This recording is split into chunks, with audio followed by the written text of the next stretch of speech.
பௌத்த தேரர்கள் தொடர்பில் வெளியான அடுத்த அதிர்ச்சி தகவல். 488 சிறுவர்கள் துஷ்பிரயோகம். வெளியானது புள்ளி விவரம். இதென்ன பிரமாதம், உள்ளுக்கு இன்னும் இருக்குது விஷயம். போய் பார்த்துட்டு உங்களோட கருத்தை சொல்லுங்க. சரியா? கேட்டா பௌத்தரட்டை. எங்கட நாடு பௌத்த நாடு. வெசாக் நாளில் கோழி வெட்டக்கூடாது, ஆடு வெட்டக்கூடாது, மாடு வெட்டக்கூடாது, சாராய கடை திறக்கக்கூடாது, பாவம் செய்யக்கூடாது. பௌத்தரட்டை. போய் பாருங்க பின்னால விஷயத்தை. பிடித்து கட்டி வைத்த அதிர்ச்சி சம்பவம் ஒன்று பதிவாகியுள்ளது. பொதுமக்கள் தன்னை வளைத்து பிடித்த போது தான் ஒயிட் டைமண்ட் என்ற போதை தரும் மதுபானத்தை பருகியதாக அந்த பிக்கி ஒப்புக்கொண்டுள்ளார்.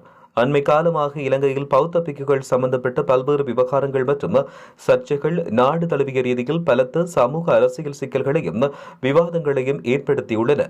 இவ்வாறானதொரு பின்னணியில் மதகுரு ஒருவரை போதைப்பொருள் பாவனையில் ஈடுபட்டு பொதுமக்களால் தண்டிக்கப்பட்ட இந்த சம்பவம் நாட்டில் ஏற்கனவே நிலவி வரும் பதற்ற நிலையை மேலும் தீவிரப்படுத்தியுள்ளது. இந்த சம்பவம் தொடர்பிலான மேலதிக விசாரணைகளை உள்ளூர் போலீசார் மேற்கொண்டு வருகின்றனர்.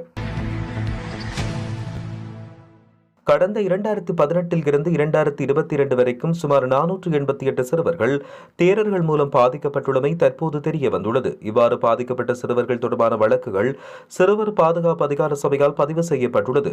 நாடளாவிய ரீதியில் சிறுவர்கள் மற்றும் பெண்களுக்கு எதிராக பௌத்த தேரர்களால் நடைபெறும் பாலியல் ரீதியான அநீதிகள் அதிகரித்து வருகின்ற நிலையில் இந்த தகவல் தெரிய வந்துள்ளது.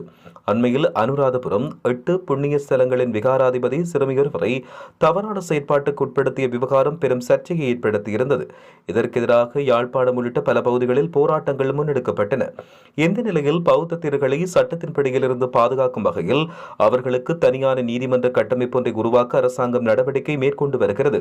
இதற்கு எதிராக தற்போது பல்வேறு சமய தலைவர்கள் மற்றும் சமூக ஆர்வலர்கள் கண்டனத்தை வெளிப்படுத்தி வருவதாக தெரிவிக்கப்பட்டுள்ளது.